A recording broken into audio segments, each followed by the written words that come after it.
जो होता है से अच्छे के लिए होता है, जो हो रहा है से अच्छे के लिए हो रहा है। क्या तुम बोलेगा तो नहीं आवाज आता है? तू बोलेगा भीड़ से तब ना। चलो ए, बैल की दुनिया के महाराजा, चलो देखो, चलो फ्लाइट मोड है।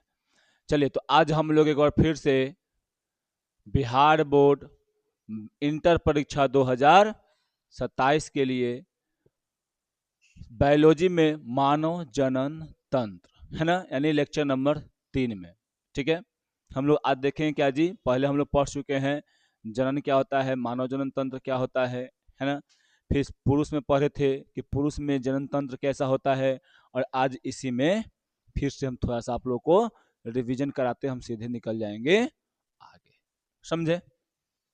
ठीक।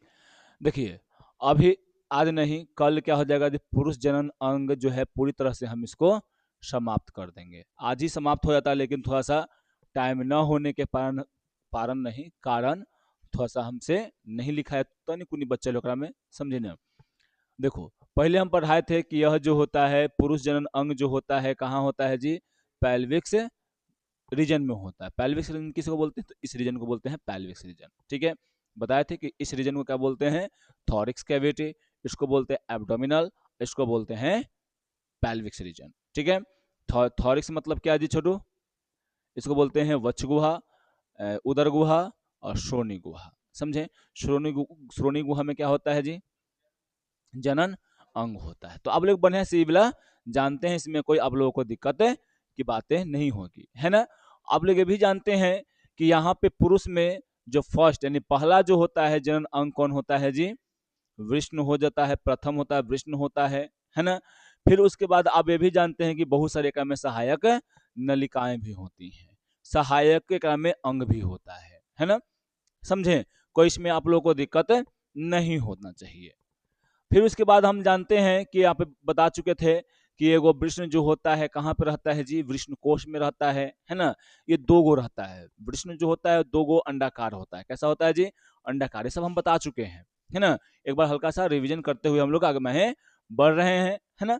फिर उसके बाद देखो, जब हम बताए थे कि जब बच्चा जन्म लेता है तो उसमें उदर गुहा में रहता है, उदर गुहा से उदर गुहा के थोड़ा निचला भाग में रहता है, और वहां से जैसे ही वो कुछ दिन के बाद 6 महीना या 2 महीना 3 महीना के बाद जो क्या होता है जी, वो बाहर आ जाता है ना, वृष्ण कोश में वो आ जाता है, ठीक है। फिर उसके बाद वहां पे हम बताए थे आप लोगों को कि बहुत सारा ओकरा में नस उस जितना बहुत सारा रहता है, ठीक है। वृष्ण कोश संयोजी ऊतक का एक बना जो होता है एक आवरण होता है, जिसका बोलते हैं क्या जी, ट्यूनिका एल्बुजिनिया, है ना। ट्यूनिका एल्बुजिनिया क्या कहाँ पे होता है, देखो यहाँ पे ये जो तुमको आवरण दिख रहा है ना, ये आवरण जो तुमको दिख रहा है ऊपर झिल्ली जैसा, इसी को बोलते हैं ट्यूनिका एल्बुजिनिया बोलते हैं, है ना। ट्यूनिका एल्बुजिनिया जो होता है इसको कवर करके रखता है, समझे। फिर उसके बाद हम आप लोग को बताए थे,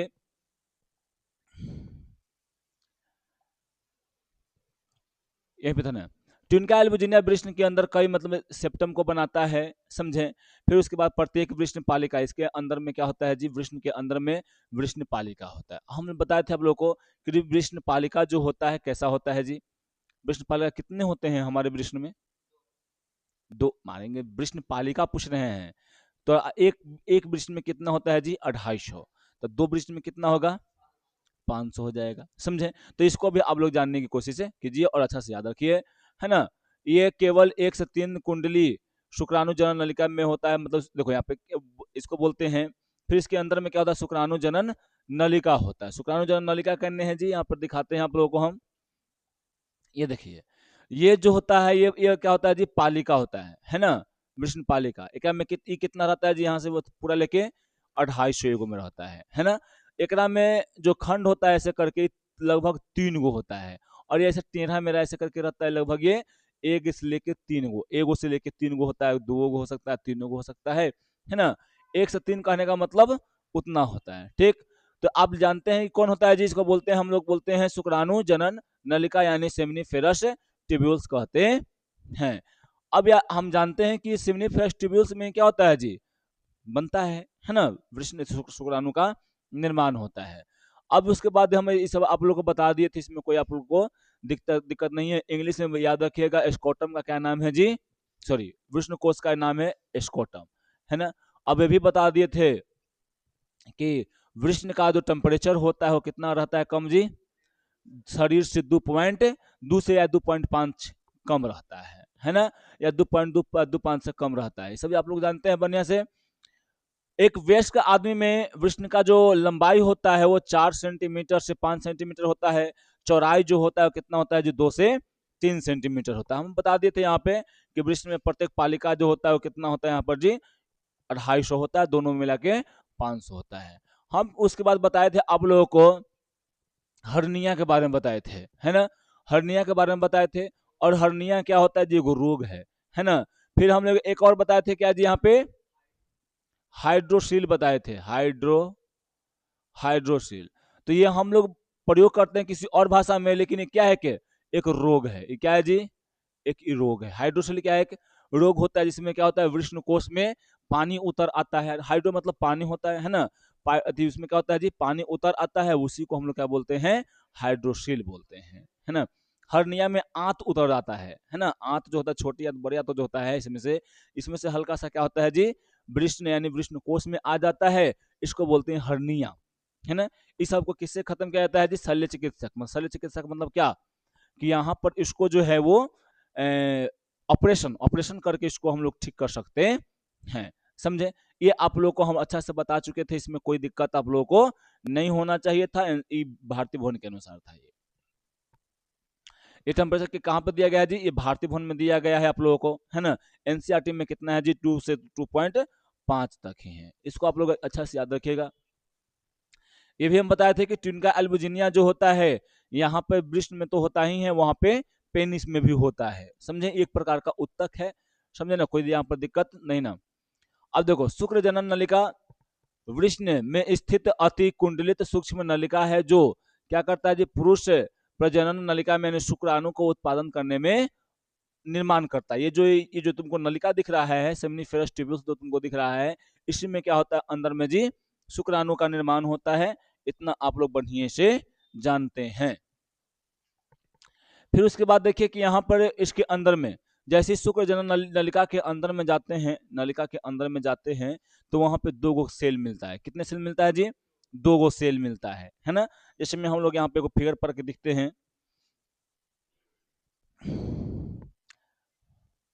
ऐसे ही रहता है ना। इसी को अगर पाटते हैं बढ़िया से तो लगभग ये ऐसे रहता है,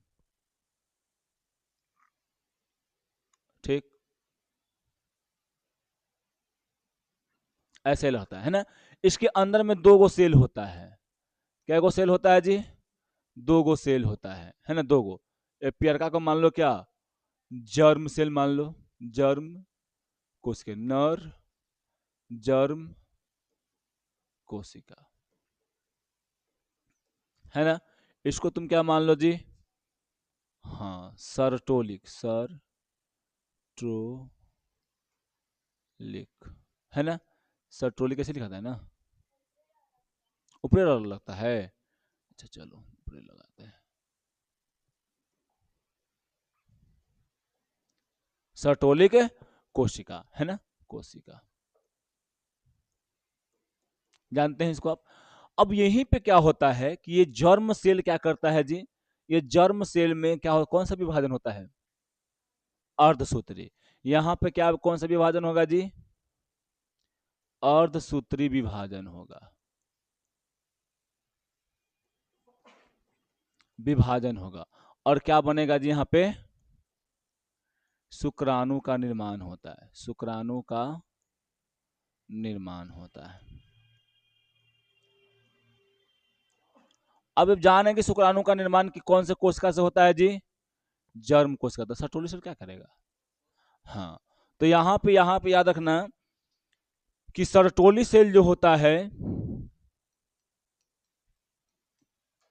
सर्टोलिक सेल,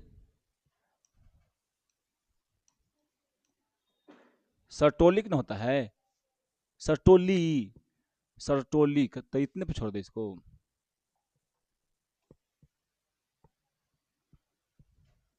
हो गई सर्टोली। अब देखो, सर्टोलिक सेल जो होता है क्या करता है, शुक्राणु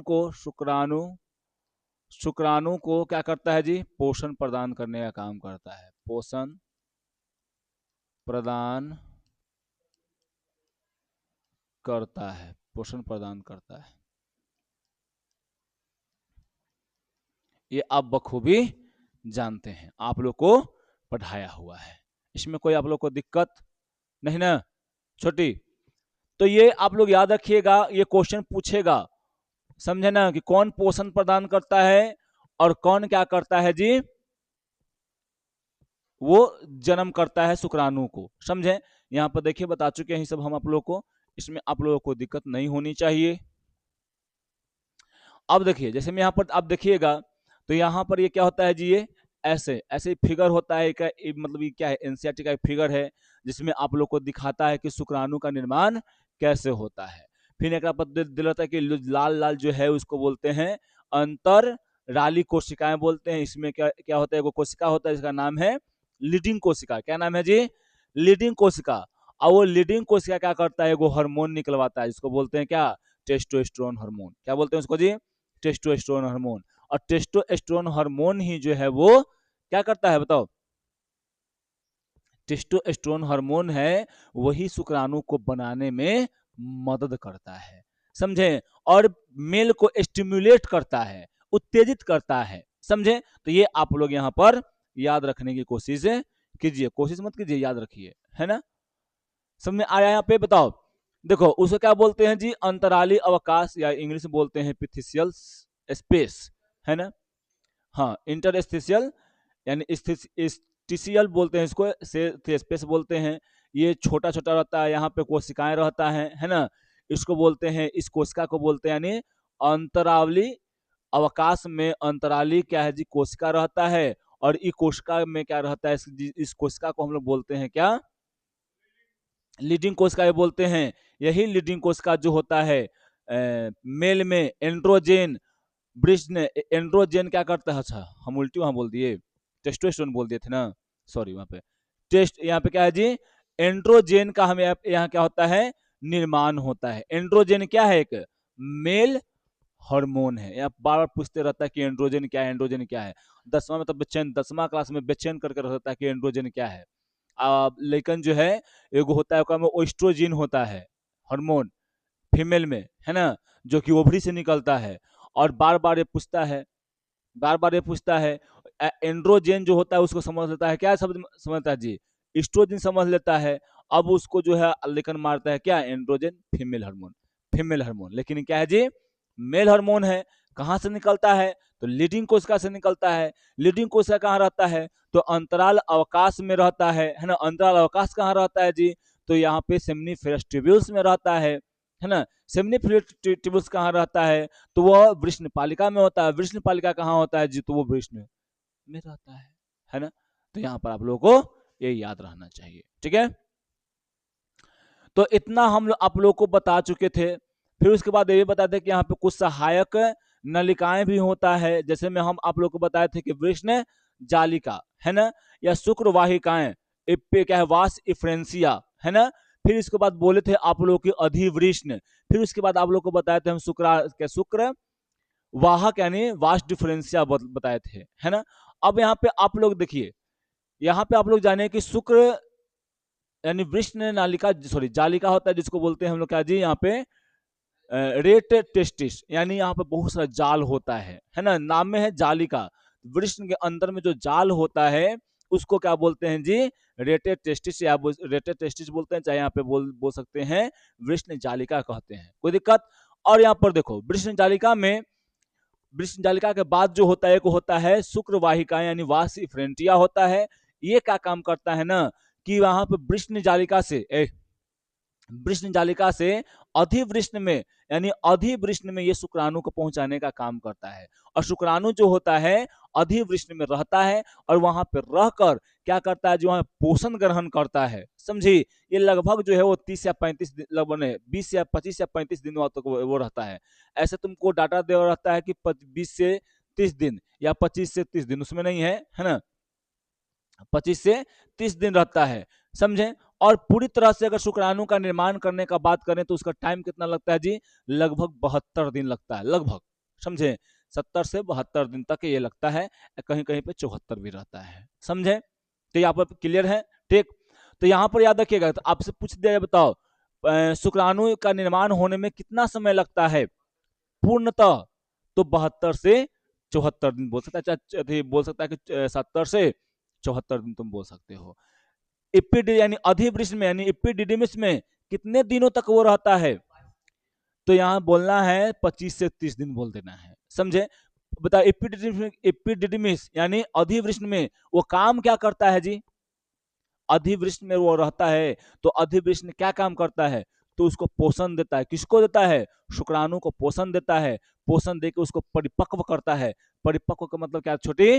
वो तंदुरुस्त करता है उसको, है ना, डेवलप डेवलप करता है, और तब जाके वो आगे में बढ़ता है, और आगे शुक्रवाहक यानी शुक्र यानी वास डिफरेंशिया से बढ़कर कहाँ जाता है जी? सेमनीफेरा से ट्यूब्यूल्स में जाता है, और सेमनीफेरस ट्यूब्यूल्स के वहां पे क्या करता है?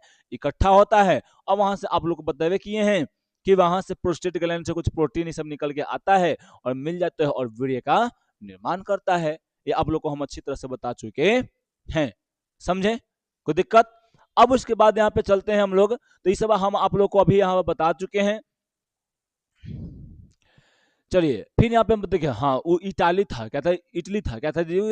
इटली। हम उस दिन का इताली, इताली उसी का पहले पहले नाम था, है ना? तो यहाँ पर याद रखिएगा, यहाँ पर कौन थे जी? Enrico, Enrico Sertoli. सर्टोली से लिए कौन खोज किए थे? एनरिको, है ना? खोज, समझे? आविष्कार मतलब वही खोज, ठीक है? आविष्कार मतलब होता है बनाना, और खोज मतलब होता है क्या? तो यहाँ पर लिखल था आविष्कार, लेकिन होता है के हैं खोज। आविष्कार थोड़ी ना होगा, वो तो पहले से था ही, जो पहले से रहता है। हाँ, इसका जो बोर्ड है, इसका आविष्कार हुआ है, समझे? इसीलिए बोले थे कि वहां पे खोज हुआ है, ठीक? वहां पर आविष्कार लिखल है।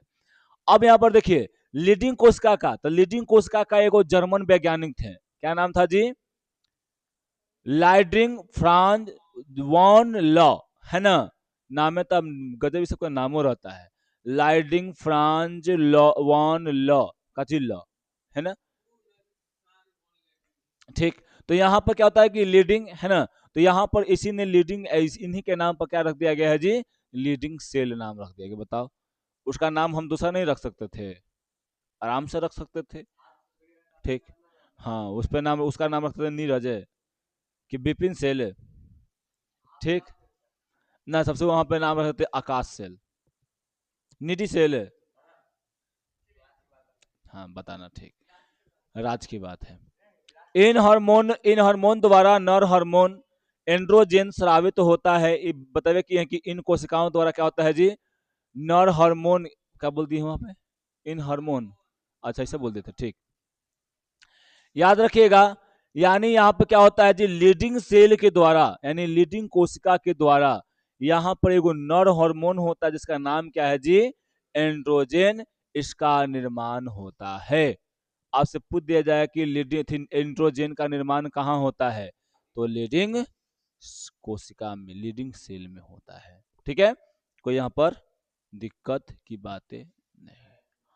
आज से देखो ये वाला सहायक अंग। सहायक अंग जो होता है निम्नलिखित होते हैं, है ना? कौन कौन जी? जो क्या करता है जी? पुरुष में जनन अंग यानी सहायक जनन अंग शुक्राणुओं के निर्माण, पोषण, भंडारण और परिवहन में मदद करता है, वही क्या होता है जी? सहायक जनन अंग। जैसे में देखो, पहला बात है कि निर्माण कहाँ होता है? वृष्ण के कौन से पार्ट में? तो शुक्र जनन नलिका में। शुक्र जनक नलिका के अंदर में जर्म कोशिका होता है, वहां पे निर्माण होता है, ठीक है? फिर उसके बाद आप लोग को देखने को मिलेगा कि यहाँ पे बहुत सारा ऐसे रहता है, और यहाँ से इसे निकल रहता है ढेर सारा ऐसे, है ना? मान लो कि बहुत सारा ऐसे ऐसे है, नलिका है, बहुत सारा नलिका है ना? यहाँ से निकल रहता है ऐसे, समझे? तो ये वाला क्या होगा तुम्हारा जी? इसको बोलते हैं शुक्र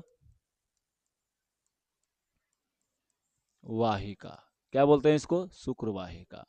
यहाँ पर तुमको देखो, तुम ऐसे करके ऐसे ही रहता है ना? ऐसे ही रहता है, एक रचना होता है कि बहुत सारा नस रहता है यहाँ पे, है ना? बहुत सारा रहता है। तो यहाँ पे पहुंचाने वाला जो काम कर रहा है, कौन काम कर रहा है जी? ये क्या है? इसको बोलते हैं शुक्र जनक नलिकाएं, नलिकाएं, है ना। यहां से कौन पहुंचाने का काम कर रहा है, शुक्रवाहिका। यहाँ पे भर जाएगा पूरा आके, यहाँ पे इकट्ठा हो जाएगा। इसका नाम क्या है, अधिवृष्ण, अधिवृष्ण, है ना, अधिवृष्ण। तो अधिवृष्ण क्या होता है जी, यहाँ पर आएगा, भंडारित तो होगा, भंडारित तो होकर यहाँ पे स्टोर होगा, ठीक है। फिर यहाँ से क्या, जब यहाँ परिपक्व हो जाता है शुक्राणु, तब एकरा दोबारा कहाँ जाता है, शुक्रवाहिका, या उसको बोलते हैं स्खनन नलिका बोलते हैं, ठीक है। इसको बोलते हैं क्या, इस नली को क्या बोलते हैं हम लोग जी, शुक्रवाहक, शुक्रवाहक या भास डिफरेंसिया। फिर यहाँ पे आता है, तुमको देखने को मिलेगा ऐसे रूप में, यहाँ पे ये क्या होता है जी, शुक्राशय होता है, शुक्राशय होता है ना, जहां पे इकट्ठा होता है। फिर क्या होता है, एगो मांसल संरचना होता है, जिसको हम लोग क्या बोलते हैं जी, पेनिस कहते हैं, है ना। इसके द्वारा फिर क्या होता है, ये बाहर आ जाता है, शिश्न, ठीक। कोई दिक्कत यहाँ पे नहीं ना, समझे। तो चलिए इसको बारी बारी करके हम लोग एक बार फिर से पढ़ते हैं।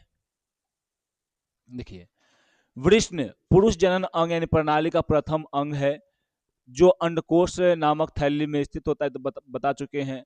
इनका मुख्य कार्य क्या होता है जी, शुक्राणु को बनाने में होता है ना। और क्या होता है जी, टेस्टोस्टेरोन हार्मोन भी ये निकालता है, समझे ना, जो पुरुष यौन विशेषता या शारीरिक विकास के लिए आवश्यक होता है। अब देखो, शिश्न शिश्न पुरुष की बाहरी क्या है जी, जनन इंद्र है, यानी जो बाहरी है ना, बाहर के त्वचा, बाहर के अंग है ये। यह विशेष प्रकार के उत्तकों का बना होता है, जो शिश्न के ऊर्ध्वसन, ऊर्ध्वसन यानी उठान यानी इरिगेशन में क्या करता है जी, सहायता करता है, जिसके कारण वीर्य जो होता है, वीर्य सेचन यानी इंसिमी क्या है, इंसेमिनेशन जो होता है वो आसानी से हो जाए, है ना।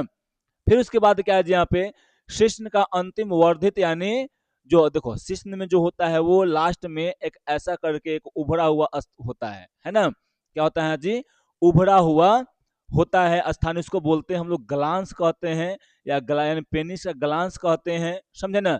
या इसको बोलते हैं शिश्न मुंड कहते हैं, क्या बोलते हैं इसको जी, शिश्न मुंड कहते हैं। जो क्या होता है जी, यहाँ पे वो ढीला त्वचा के द्वारा ढका हुआ होता है, इसको हम लोग क्या बोलते हैं, फोर स्किन यानी अग्रछद कहते हैं, है ना। यानी यहाँ पे एक आवरण के द्वारा ढका हुआ रहता है, इस आवरण को क्या बोलते हैं जी, फोर स्किन। क्या नाम रखना है इसका, फोर स्किन, याद रखना। इसको क्या बोलते हैं, पेनिस वाला जो आगे भाग रहता है, उठा हुआ भाग रहता है, उसे क्या बोलते हैं जी, इसको बोलते हैं हम लोग ग्लांस बोलते हैं। क्या बोलते हैं, ग्लांस बोलते हैं। तो इसको आप लोग को याद रहेगा ना, ग्लांस क्या होता है ना। यहाँ पे फोर स्किन क्या होता है ना, ये सब आप लोगों को याद रखना है, ठीक। अब यहाँ पर देखिए, शुक्रवाहिका, शुक्रवाहिका जो है, यह हम अब बताए हैं, अभी आप लोग को हम बताए थे कि शुक्रवाहिकाएं नर जनन अंग यानी नर प्रजनन प्रणाली में मौजूद सूक्ष्म नलिकाओं की एक श्रृंखला है, जो ये क्या करता है जी, वृष्ण के भीतर जो होता है ना, शुक्राणुओं का मतलब एकत्रित करता है ना। और कहाँ पहुंचाने का काम करता है जी, ये वृष्ण सॉरी अधिवृष्ण में पहुंचाने का काम करता है। ये लगभग कितने सेंटीमीटर का होता है, बहुत महीन महीन होता है, समझे। कितने का होता है जी, बताओ, 12 से 20 महीन, है ना। 12 से 20 को महीन महीन थी से होता है, ठीक है। चलिए यहाँ पर देखते हैं हम लोग, बताते हैं। ये वृष्ण के अंदर वाला भाग है ना। वृष्ण में ऐसा दम बहुत सारा रहता है। देखो हम लोग बोल रहे थे ना कि वो जो ट्यूनिका एल्बुजिनिया जो सेप्टम का सेप्टम बना रहा था, वो यही सेप्टा है, ये क्या है जी, यही सेप्टा का वो निर्माण कर रहा था, समझे। अब देखिए, यहाँ पे जो भरा रहता है, यहाँ पे जो रहता है, ये क्या रहता है जी, वृष्ण पालिका। यहाँ पर क्या रहता है जी, वृष्ण पालिका, जो कि 250 संख्या में होता है। ये वृष्ण पालिका में जो रहता है, वो क्या रहता है जी, शुक्र जनक नलिकाएं, है ना, ये रहता है। इसके अंदर में क्या रहता है जी, इसके अंदर में दो गो सेल, एगो नर जर सेल, नर जर्म सेल, एगो होता है सर्टोली सेल, सर्टोली सेल। ठीक, अब इसको मैं आप लोग को देखने को मिलेगा कि यहां से जब बन चुका है, यहाँ पे जब स्पर्म बन चुका है तो क्या होगा जी, एकरा दोबारा जाता है अंदर, एकरा दोबारा, समझे। ये क्या है, इसी को हम लोग बोल रहे थे शुक्रवाहिका, वाही, शुक्र हम बता रहे को ना, शुक्रवाहिका, वही होगा, ब्लड वाला होगा वाहिका। क्या यहाँ पर जी, शुक्रवाहिका है, देखो यहाँ पर लिखा है ब्लड वाला है, समझे। यहाँ ब्लड भी तो, कि ब्लड की तो आवश्यकता होती है, एनर्जी चाहिए ना इसको, है ना। अब यहाँ पर देखो क्या है जी, शुक्रवाहिका है, समझे। शुक्रवाहिका ये क्या करेगा जी, यहाँ से लेकर जो भी यहाँ पे शुक्राणु रहेंगे इसके द्वारा, ये अधिवृष्ण है, यही क्या है जी, अधिवृष्ण। ऐसा ही संरचना होता है, समझे ना। ये अधिवृष्ण है, और अधिवृष्ण क्या कर में यहाँ पे पहुंचाने का काम करता है। कौन पहुंचाने का काम करता है जी, यहाँ से स्पर्म को पकड़ेगा, ये वाला यहाँ से इसमें पहुंचा देगा। यहाँ पे कितने दिन तक रहेगा जी, लगभग जो है तुम्हारा यहाँ पे, हाँ वही 25 से 30 दिन तक यहाँ पर रहेगा। और यहाँ पर ये क्या करेगा जी, पोषण लेगा, क्या लेगा जी, पोषण लेगा, पोषण यहाँ पे ग्रहण करेगा। अब पोषण को ग्रहण करके ये क्या करेगा छोटी, यहाँ पे यहाँ के द्वारा फिर से ऐसे करके ये है वाला, इसका क्या नाम है, शुक्रवाहक। क्या नाम है इसका, शुक्रवाहक। शुक्रवाहक के द्वारा ये पहुंचा देता है, समझे। तो देखे कैसा होता है यहाँ पे अधिवृष्ण, तो ये अधिवृष्ण है, समझे ना। इसको आप लोग अच्छे से याद रखिए। देखिए यहाँ पे आपको दिख रहा है, ये जो है क्या दिख रहा है जी, वाला अधिवृष्ण दिख रहा है ना। तो यहाँ पे आप लोगों इसको फिगर को देखिए, फिगर को माइंड में रखिए, फिगर को माइंड में रखिएगा, अच्छा सा सब चीज आप लोग को समझ में आवेगो, समझे। तो अभी हम बता दिए कि शुक्रवाहिका का क्या काम है जी, ये एक नली होता है जो कितना रहता है, 12 से 20 रहता है, 12 से 20 की संख्या में रहता है। और ये क्या करता है, शुक्राणु को अधिवृष्ण से, यानी शुक्राणु को शुक्र जनन नलिका से कहां पहुंचाने का काम करता है, बताओ, अधिवृष्ण पहुंचाने का काम करता है। इसमें आप लोगों को कोई दिक्कत नहीं होना चाहिए, ठीक है। अब यहाँ पे हम क्या देख रहे हैं जी, अधिवृष्ण। क्या यहाँ पर छोटी, अधिवृष्ण। अधिवृष्ण का अभी पिक्चर देखी है। अधिवृष्ण क्या होता है जी, एक ऊपर जो ऊपर होता है ना, वो हल्का सा भाग क्या हो जाता है, अति चौला होता है, नीचे क्या रहता है, एकदम पतला रहता है ना। अधिवृष्ण पुरुष प्रजनन तंत्र में वृष्ण के पीछे से क्या होता है जी, स्थित लंबी कुंडली नली है, जो शुक्राणुओं के भंडारण, परिपक्वता और परिवहन का कार्य करता है। अभी बताया ना कि यहाँ पे जो भी आएगा वो आके यहाँ पर इकट्ठा होगा, और ये वाला भाग जो होता है चौला वाला होता है, पीछे वाला क्या होता है जी, पतला होता है, समझे ना। तो इसको आप लोग यहाँ पे याद रखिए, ठीक। यह कैसा होता है, एकदम कुंडली जालिका की तरह होता है, एकदम जाल की तरह फैला होता है, समझे ना, एकदम जाल की तरह। लगभग ये कितना मीटर का होता है, अगर इसको आगे मैं किया तो कितने मीटर का हो जाएगा जी, 6 मीटर का होता है। अधिवृष्ण कितना मीटर का होता है जी, लगभग लगभग ये 6 मीटर का हो जाता है। और ये हम 6 मीटर अधिवृष्ण का जो नेथिव जो होता है, जालिका जो होता होता है, जिसको बोलते हैं नस बोलते हैं, उसको अगर फैलाया जाए तो 6 मीटर तक होता है, समझे। अब लेकिन जैसे वो पूरा कुंडलित हो जाता है, कुंडलित होके तो लगभग वो 4 से 5 सेंटीमीटर में इकट्ठित हो जाता है, समझे।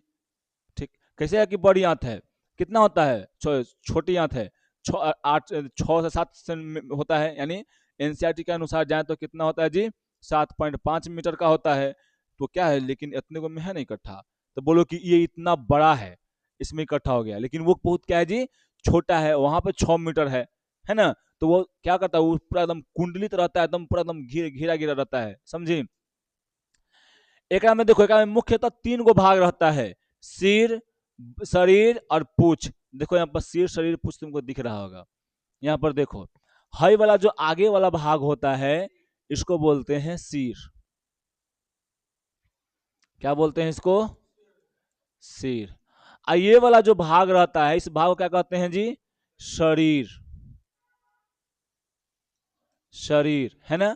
और ये वाला जो भाग रहता है इसको क्या बोलते हैं जी, पूंछ कहते हैं। समझें? तो यहां पर याद रखिएगा कि इसमें लगभग 3 गो भाग होते हैं।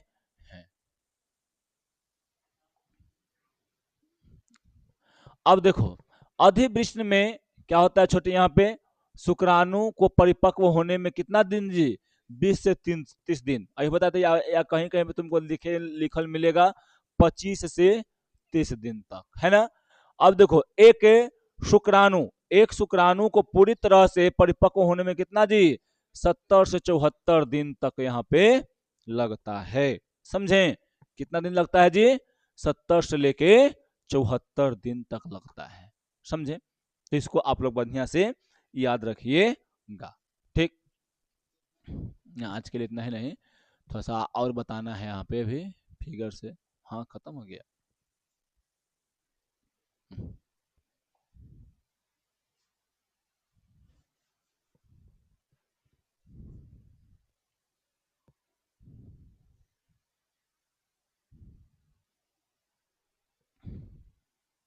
देखो, पहले हम क्या बतलाए थे कि मानव जनन तंत्र में पहला बतलाए थे कि सबसे पहला जो ऑर्गन होता है वो कौन होता है जी, वृष्ण होता है ना। इस वृष्ण में ये कहाँ रहता है, जन्म के समय उदर गुहा में रहता है, और फिर उसके बाद विष्णु कोश में चलाता है, यानी स्कोटम में चला आता है। ठीक है, यहां से देखो, तुमको यहाँ पे इसके अंदर में एक होता है क्या जी, एक यहाँ पे एक गोलाकार अंडाकार होता है ना, इसको वृष्ण बोलते हैं। इसके ऊपर में कौन सा रहता है आवरण जी, ट्यूनिका एल्बुजिनिया। क्या रहता है, ट्यूनिका एल्बुजिनिया होता है ना, जो ढके हुए रहता है। समझे? अब उसके बाद इसके अंदर में क्या अभी बताए हैं हम, अभी क्या बताते हैं, वृष्ण में अंदर में वृष्ण पालिका होता है जो कि 250 संख्या में होता है। उसमें शुक्र नलिका होता है, शुक्रजनक नलिका होता है। कितना होता है जी, 1 से 3 की संख्या में रहता है। समझे? कुंडलित होता है वो। समझे? उसके अंदर में क्या बताए थे फिर हम, कौन सा सेल बताए थे बताओ, अभी पूरा पढ़ा दिए। 2 गो सेल बताए थे, कौन कौन, नर जर्म सेल, एगो सर्टोली सेल। समझे? फिर उसके बाद क्या बतलाए थे कि नर जर्म सेल से क्या हो रहा था, कौन से विभाजन के द्वारा, हाँ, अर्धसूत्री विभाजन के द्वारा क्या हो रहा था जी, शुक्राणु का निर्माण हो रहा था। अब बता सांद्रना, कौन सा कोशिका जो है वो पोषण प्रदान करने का काम कर रहा था शुक्राणु को जब वो बन रहा था, सर्टोली सेल, है ना। अब उसके बाद आगे जाओ, ठीक, तेगो होता है उसमें, उसके अंदर में क्या उसको बोलते हैं, शुक्रजनक नलिका में जो होता है उसमें होता है क्या, एगो अंतर अंतर अवकाश होता है, अंतराल अवकाश होता है। अवकाश में कौन सा सेल रहता है, हाँ, लीडिंग सेल, जिसको बोलते हैं अंतराल कोशिकाएं भी बोलते हैं, है ना। लीडिंग सेल होता है, समझा, जो कि जर्मन के वैज्ञानिक लीडिंग ने ही खोज किया था। तो ये सब याद रखो, समझा। ठीक, कोई दिक्कत नहीं यहाँ पे। तो यहाँ पर इतना देखो। अब फिर यहाँ पर क्या होता हो रहा था जी, वहां से बन के आ रहा था, किसके द्वारा यहाँ पर जा रहा था, एक में अधिवृष्ण में, किसके द्वारा अधिवृष्ण में जा रहा था, शुक्र वाहिका। ठीक, तो यहाँ 12 से 20 की संख्या में रहता है, और यहाँ पर क्या है जी, अधिवृष्ण। फिर यहाँ पे परिपक्व होकर लगभग कितना दिन रहता है, यहाँ पे 20 से 30 दिन तक रहता है, और यहाँ से फिर इसके द्वारा, यहाँ से इसके द्वारा कहाँ आ जाएगा, इसमें आ जाएगा। और फिर ये कभी कभी समय समय पर क्या होता है, यहाँ से जी बाहर निकल जाता है। ठीक, कोई दिक्कत नहीं। तो चलिए आज के लिए इतना है।